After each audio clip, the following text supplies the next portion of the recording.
স্বাগত দীপ্তর সন্ধ্যার সংবাদে আপনাদের সাথে আছি আমি আনোয়ারুল আলম। শুরুতেই জানাবো সংবাদ শিরোনাম।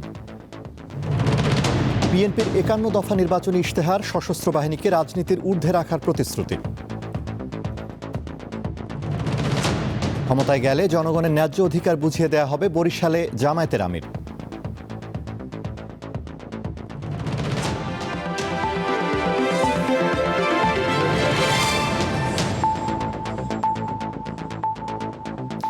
এবারে বিস্তারিত।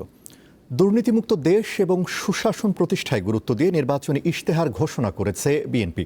বিকেলে রাজধানীর হোটেল সোনারগাঁওয়ে ত্রয়োদশ জাতীয় সংসদ নির্বাচনের ইশতেহার ঘোষণা করেন বিএনপির চেয়ারম্যান তারেক রহমান। অনুষ্ঠানে সভাপতিত্ব করেন বিএনপি মহাসচিব মির্জা ফখরুল ইসলাম আলমগীর এবং পরিচালনা করেন দলের কেন্দ্রীয় নির্বাচন পরিচালনা কমিটির চেয়ারম্যান ও স্থায়ী কমিটির সদস্য নজরুল ইসলাম খান। তারেক রহমান ইশতেহারের ৫টি ভাগ উল্লেখ করেন।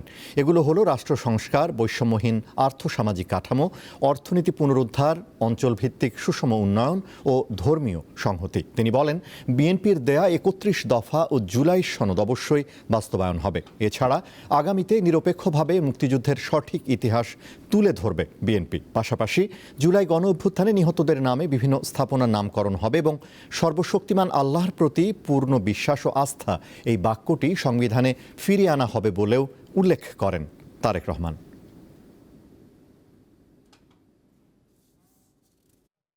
বাংলাদেশকে বর্তমান এবং ভবিষ্যৎ প্রজন্মের জন্য একটি নিরাপদ রাষ্ট্রে পরিণত করার জন্য বিএনপি কতগুলো সুনির্দিষ্ট পরিকল্পনা গ্রহণ করেছে।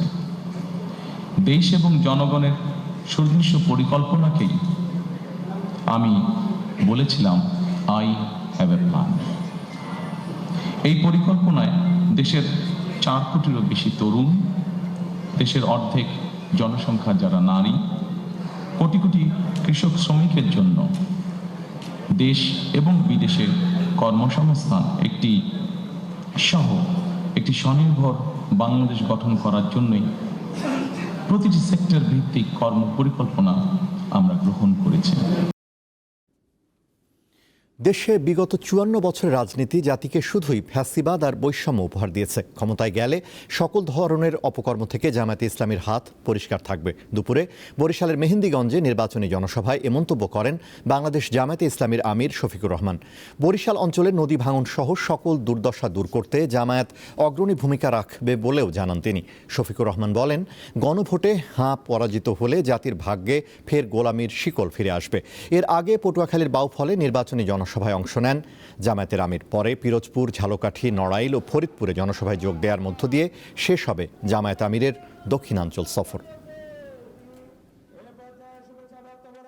৫৪ বছরে যেই রাজনৈতিক ব্যবস্থা, দল এবং আদর্শ আমাদেরকে দফায় দফায় দুর্নীতি, চাঁদাবাজি, মামলাবাজি, দখল বাণিজ্য, ফ্যাসিবাদ এবং বিচারহীনতা উপহার দিয়েছে, এই বাংলাদেশকে পাল্টে দিয়ে ইনশাআল্লাহ আমরা নতুন বাংলাদেশ গড়তে চাই। ত্রয়োদশ জাতীয় সংসদ নির্বাচনকে সামনে রেখে একটি ন্যায়ভিত্তিক, দুর্নীতিমুক্ত, মানবিক ইসলামী সুশাসনের রূপরেখা তুলে ধরে নির্বাচনী ইশতেহার ঘোষণা করেছে বাংলাদেশ খেলাফত মজলিস। শুক্রবার রাজধানীর পুরানা পল্টনে দলের কেন্দ্রীয় কার্যালয়ে ইশতেহার ঘোষণা করেন দলটির আমির মামুনুল হক। এতে অগ্রাধিকারমূলক ৬টি কর্মসূচিকে গুরুত্ব দেওয়া হয়। এর মধ্যে সুষম উন্নয়ন ও নাগরিক জীবনের মৌলিক অধিকার, সুশাসন ও দুর্নীতিমুক্ত রাষ্ট্র ব্যবস্থা, শক্তিশালী প্রতিরক্ষা ব্যবস্থা এবং জাতীয় নিরাপত্তা, স্বাধীন, মর্যাদাপূর্ণ ও স্বার্থভিত্তিক পররাষ্ট্রনীতি, সর্বজনীন, ঐক্যবদ্ধ ও নৈতিক শিক্ষা ব্যবস্থা ও কর্মসংস্থান। এ সময় দলটির আমির বলেন, সমন্বিত কর্মসূচিগুলো একটি ন্যায়ভিত্তিক, আত্মমর্যাদাশীল ও ইসলামী মূল্যবোধ সম্পন্ন দেশ গড়ার বাস্তব পথ। যে রাষ্ট্র আল্লাহ ভীতি, সৎ নেতৃত্ব, ন্যায় বিচার ও মানবিক সুশাসনের উপর দাঁড়ায়, সে রাষ্ট্রই হয় শান্তির ঠিকানা, সুখের আবাস, উন্নয়নের কেন্দ্র। এটাই আমাদের লক্ষ্য। ইসলামী সুশাসনে সমৃদ্ধ, ন্যায়ভিত্তিক, দুর্নীতিমুক্ত, নিরাপদ বাংলাদেশ, এটাই আমাদের অঙ্গীকার। জনগণের সুখ শান্তির নতুন বাংলাদেশ। তারেক রহমান দীর্ঘ 17 বছর পর দেশে এসেছেন, তাই বাংলাদেশ সম্পর্কে তার কোনো ধারণা নেই বলে মন্তব্য করেছেন এনসিপির আহ্বায়ক নাহিদ ইসলাম। সকালে সাভার পৌরসভার 11 দলীয় জোটের নির্বাচনী সমাবেশে তিনি মন্তব্য করেন। এনসিপির এ নেতার দাবি, কোথায় চিনিকল, কোথায় ইপিজেড আছে তার কিছুই জানেন না তারেক রহমান, অথচ বিএনপির চেয়ারম্যান বলছেন তার প্ল্যান আছে। দেশের মানুষ সন্ত্রাস ও চাঁদাবাজি রাজনীতি আর দেখতে চায় না বলেও উল্লেখ করেন নাহিদ ইসলাম। পরে ঢাকা 19 আসনে 11 দলীয় জোটের প্রার্থী দিলশানা পারুলের পক্ষে শাপলাকলিতে ভোট চান তিনি। যার দেশ সম্পর্কে কোনো ধারণা নাই, যিনি 16-17 বছর বিদেশে ছিলেন, যিনি জনগণ থেকে বিচ্ছিন্ন, তার দেশ নিয়ে কি প্ল্যান আছে তার দেশের জনগণ অলরেডি বুঝে গিয়েছে। এমন কোন প্ল্যান করবেন না যে বাংলাদেশকে আবারও পিছিয়ে নিয়ে যাবে।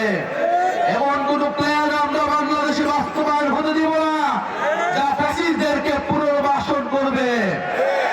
এমন কোন প্ল্যান আমরা বাংলাদেশে বাস্তবায়ন হতে দিব না যা বাংলাদেশে আবার আধিপত্যবাদী রাজনীতি তৈরি করবে।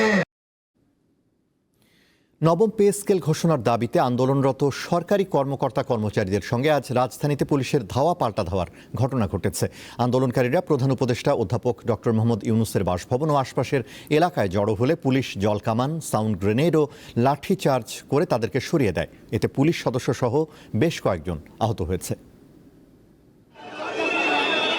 পুলিশের জলকামানের মুখে নবম পে স্কেল ঘোষণার দাবিতে মাঠে নামা সরকারি কর্মকর্তা কর্মচারীরা, ফলে বেশিক্ষণ এক জায়গায় দাঁড়াতে না পেরে তারা ছত্রভঙ্গ হয়ে যান।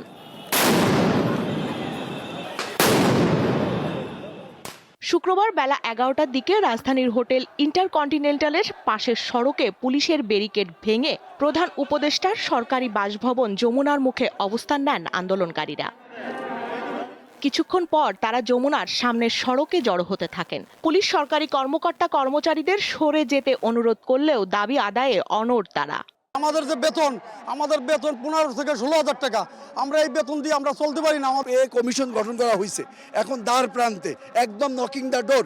এই মুহূর্তে তারা আমাদের সাথে প্রতারণা করতেছে। সাউন্ড গ্রেনেড নিক্ষেপ করা হয়েছে তাদেরকে, এমনকি টিয়ার শেল, এমনকি হচ্ছে আপনার এই যে জল কামান, যেটা আপনার হচ্ছে পচা পানি। এক পর্যায়ে শক্ত অবস্থান নেয় আইনশৃঙ্খলা রক্ষাকারী বাহিনীর সদস্যরা। শুরু করেন লাঠিচার্জ, ছোড়েন সাউন্ড গ্রেনেড ও টিয়ার গ্যাসের শেল।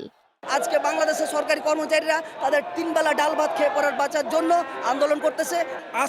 আজকের মধ্যে যদি পে স্কেলের প্রজ্ঞাপন জারি না হয় তাহলে আমরা নির্বাচন বয়কট করব। এই বৈষম্য বাংলাদেশে হতে দেওয়া যায় না। কেউ খাবে না, তা হবে না। আন্দোলনকারীরা প্রায় 3 ঘন্টা পুলিশের মুখোমুখি অবস্থান নেন। পরে তারা হোটেল ইন্টারকন্টিনেন্টালের সামনে জড়ো হলে আইনশৃঙ্খলা রক্ষাকারী বাহিনীর সদস্যরা সাউন্ড গ্রেনেড ছোড়ে। এতে তারা ছত্রভঙ্গ হয়ে যান। আমরা আলোচনায় বসতে চাই, তা না করে প্রশাসনের পুলিশ বাহিনী দিয়ে আমাদের উপর নির্মম অত্যাচার করেছে। দেখেন, আমার গায়ের রক্ত বের করে দিয়েছে। আমাদের দাবি নবম পে স্কেল গেজেট প্রকাশ করা। আমাদের একটা আশার বাণী দিবে, আমরা আবার ঘরে ফিরে যাব। ডিএমপি কমিশনার জানান, প্রধান উপদেষ্টার বাসভবনের সামনে কোনো ধরনের জমায়েতের সুযোগ নেই। নিরাপত্তাজনিত কারণে বিএনপি সবসময় 29 ধারা মোতাবেক সভা সমাবেশ নিষিদ্ধ ঘোষণা করে থাকে এবং ইম্পোজ ঘোষণা করা আছে। এই এলাকায় কারোর ঢোকার নিষেধ এবং ঢুকলে সেটি একটি অপরাধ। সেই কারণে আমরা নবম পে স্কেলের দাবিতে সরকারি কর্মকর্তা কর্মচারীরা কেন্দ্রীয় শহীদ মিনারে জড়ো হলে পুলিশ আবারও তাদেরকে সরিয়ে দেয়। স্বস্তিকা সিংহ, দীপ্ত সংবাদ, ঢাকা। শীতের মৌসুম শেষ, সামনে রমজান। শীতকালীন সবজির দাম অপরিবর্তিত থাকলেও রমজানকে সামনে রেখে বাড়তে শুরু করেছে ছোলা, ডাল ও খেজুর সহ ইফতারে ব্যবহৃত বিভিন্ন পণ্যের দাম। গরুর মাংসের দামও কিছুটা বেড়েছে। এছাড়া লেবু বিক্রি হচ্ছে হালি প্রতি 90 টাকায়। কথায় বলে লেবু বেশি কচলালে তিতা হয়, কিন্তু যে কচলায় সে মনে করে আরেকটু রস পেলে মন্দ কি। শেষে আরেকটু রস পাওয়া যায় ঠিকই, কিন্তু লেবুর সেই সুবাস বা স্বাদ বিষাদ করে দেয়। বাজারে গেলে এখন লেবুর দামের তিক্ত স্বাদ নিয়েই ফিরতে হচ্ছে ক্রেতাকে। রাজধানীর কাউরান বাজারে শুক্রবার দরদামের খোঁজ নিতেই জানা গেল লেবুর হালি গিয়ে ঠেকেছে 70 থেকে 90 টাকায়। এটা 12 টাকা আনছি, আলি 70-80। গাছে যে লেবু আছে এগুলো পারতেছে না, রোজার লেগে আটকায় রাখছে। মোটামুটি লেবুর সিজনে বলা চলে, লেবু গাছ থেকে আসতেছে, কিন্তু লেবুর দাম এত বেশি কেন বুঝতে পারতেছি না। ঋতুর পরিক্রমায় এখন বসন্তের বাতাস বইতে শুরু করেছে, বিদায় নিচ্ছে শীতকাল। তবে মৌসুমের সবজির সরবরাহ কমেনি, ফলে দামও স্থিতিশীল রয়েছে। শসা 80 টাকা, 70 টাকা, 60 টাকা সর্বনিম্ন রেট। আর বেগুন, এটা লম্বা বেগুন, এটা মানিকগঞ্জের, এটা 60 টাকা রেট, 50 টাকা বিক্রি করি। কুমিল্লার নিমসার অরিজিনাল টমেটোটা এটা 60 টাকা। রসুন আসলে আপনার 60 টাকা কেজি, এখন বেচতে আছে 80 টাকা, 20 টাকা বেশি, ডবল সব অনেক বেশি বেড়ে গেছে। কিন্তু বাজার ঘুরে দেখা গেল ছোলা, ডাল ও খেজুর সহ ইফতারে ব্যবহৃত বিভিন্ন পণ্যের দাম বেশ চড়া। কিছুদিন আগে যা কিনছে এখন তো সেইটাতে কিনতে পারতেছি না। দাম বাড়বে, এটা আসলে আমরা ইউজ টু হয়ে গেছি। যে হারে আসলে গতবারে যে টাকায় আমি একটা মাসের বাজার করতাম, এখন সেটা পারি না। গেছে রমজান আমরা যে ছোলা বিক্রি করছি 110 টাকা, এই রমজান এটা 90 থেকে 95 টাকা। গেছে রমজান আমরা ডাবলি বিক্রি করছি 75-80 টাকা, এই রমজানে 55 থেকে 60। মাছের ক্ষেত্রে আগের তুলনায় প্রায় সব প্রজাতির দাম কেজি প্রতি বেড়েছে 50 থেকে 60 টাকা।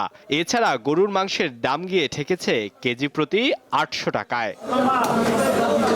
আলোয়ান খান, দীপ্ত সংবাদ, ঢাকা। নির্বাচনে পার্বত্য চট্টগ্রামকে অগ্রাধিকার দেওয়ার দাবি জানিয়েছেন সিএইচটি সম্প্রীতি জোটের আহ্বায়ক ইঞ্জিনিয়ার থোয়াই চিং মং চাক। শুক্রবার জাতীয় প্রেস ক্লাবে সংবাদ সম্মেলনে এই দাবি জানান তিনি। নির্বাচনের আগে পার্বত্য চট্টগ্রাম নিয়ে রাজনৈতিক দলগুলোর পরিকল্পনার বিরোধিতা করেন তিনি। বলেন, স্বাধীনতার অর্ধ শতাব্দী পেরিয়ে গেলেও পার্বত্য চট্টগ্রামের প্রান্তিক জনগোষ্ঠীর জীবনমানের উন্নতি হয়নি। পার্বত্য এলাকার পাশাপাশি রোহিঙ্গা প্রশ্নে স্পষ্ট অবস্থান নিতে রাজনৈতিক দলগুলোর প্রতি আহ্বানও জানান তিনি। শেষ করব দীপ্তর সন্ধ্যার সংবাদ, তার আগে সংবাদ শিরোনামগুলো জানাবো আরও একবার। বিএনপির 51 দফা নির্বাচনী ইশতেহার, সশস্ত্র বাহিনীকে রাজনীতির ঊর্ধ্বে রাখার প্রতিশ্রুতি। ক্ষমতায় গেলে জনগণের ন্যায্য অধিকার বুঝিয়ে দেওয়া হবে, বরিশালে জামায়াতের আমির।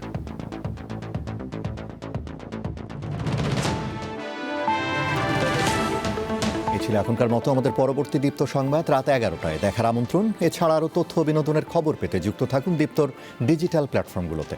ধন্যবাদ।